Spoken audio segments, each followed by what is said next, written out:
Salut, c'est Mathis Delmer, je suis au 5e année à l'école du Havre. Tout a commencé avec une annonce Facebook sur le compte de Marie Tabarly qui recrutait des volontaires pour l'OGR, donc Ocean Globe Race, qui était un remake d'une course de 73, la White Bread. Cette course est en équipage, il y a 4 étapes. Sans un GPS, navigation astronomique avec Sextant. Et donc j'ai répondu à cette sélection. On était 150 à postuler et on était 18 à être retenus. Ensuite on a eu des courses pour élire ceux qui partaient ensuite aux entraînements. Après chaque volontaire faisait en gros 12 étapes sur 4. Moi j'ai fait l'étape 2 et 3. J'ai rejoint le bateau à Cape Town. On est parti, l'étape 2 c'était Cape Town, Auckland. Auckland Escale et après Auckland Punta del Este en Uruguay. C'est dans le cadre d'une année de césure, même formation à l'ENSM, que j'ai fait ce projet-là. Et donc j'ai réussi à les convaincre de me laisser partir pour participer à cette course et de caler ça sur la fin de mon contrat pro et le début de ma 5e année. C'est une opportunité de naviguer dans les endroits où on n'a pas trop l'habitude d'y aller, à toutes les mers du Sud. Forcément il y avait le Cap Horn. En fait c'est toute l'aventure humaine qui était le plus marquant. Et ouais, le fait d'être en équipage en course, c'est des liens immuables. En fait on était tous pas forcément des experts en voile dans les volontaires. Et donc on a beaucoup à apprendre de naviguer en équipage et de connaître les manœuvres parfaitement. C'était hyper enrichissant. Il faut être douce pour faire un empannage sous spi et il faut pas se planter, sinon il y a déchirer des voiles ou se blesser. Après en navigation astronomique, j'avais tout le matériel pour pouvoir faire les points astro et mettre en application ce qu'on a vu à peu près en cours. Et donc c'était hyper intéressant de faire ça et que ce soit pas juste du folklore, que ce soit vraiment utile. En météo aussi, analyse de cartes météo, on avait les Weatherfax et donc on a juste les cartes isobariques avec les lignes de pression. Il faut arriver à déterminer quel vent on va avoir et comment bien se positionner, faire la meilleure stratégie et la meilleure tactique. Donc météo, matelotage moderne, matelotage moderne c'est tout le matelotage mais avec des techniques et des matériaux d'aujourd'hui.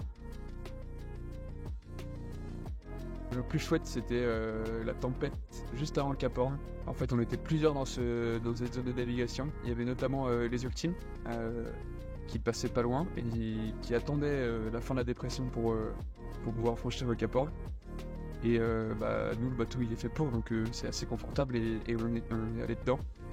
Et le surf juste avant ce passage là ça fonctionnait hyper bien et on a fait la top spin du bateau.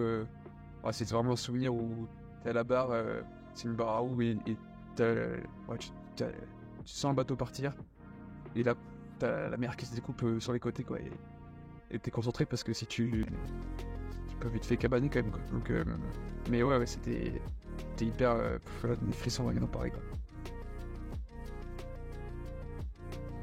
Et moi je leur dirais s'ils ont une idée ou une opportunité, un projet, il faut vraiment y aller. En fait ça peut être un peu effrayant parce que c'est un projet à monter, il faut convaincre, il faut trouver peut-être des fois les financements ou savoir comment vivre pendant un an, mais à chaque fois c'est une opportunité pour avoir un peu plus de recul et ouvrir d'autres milieux, d'autres secteurs. Je suis aujourd'hui en 5e année au Havre et donc déjà de finir cette année, cette formation. Je retourne naviguer cet été chez LDA.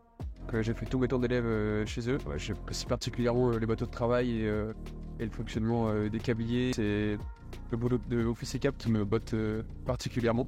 C'est pas pour autant la fin de la course au large. Là on est au CMH, donc Conservatoire Maritime du Havre.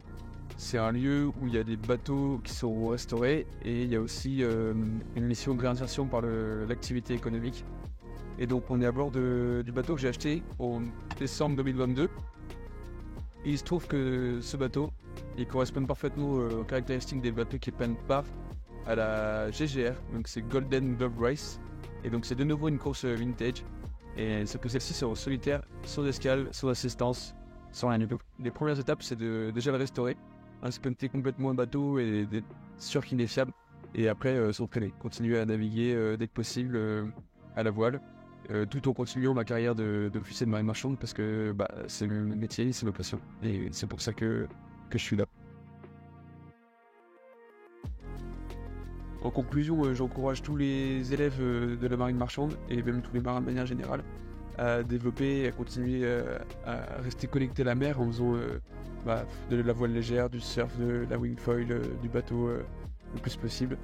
Et l'un des outils qui permet de faire ça, c'est les années de césure, en tout cas dans le cursus marine marchande à l'ENSM.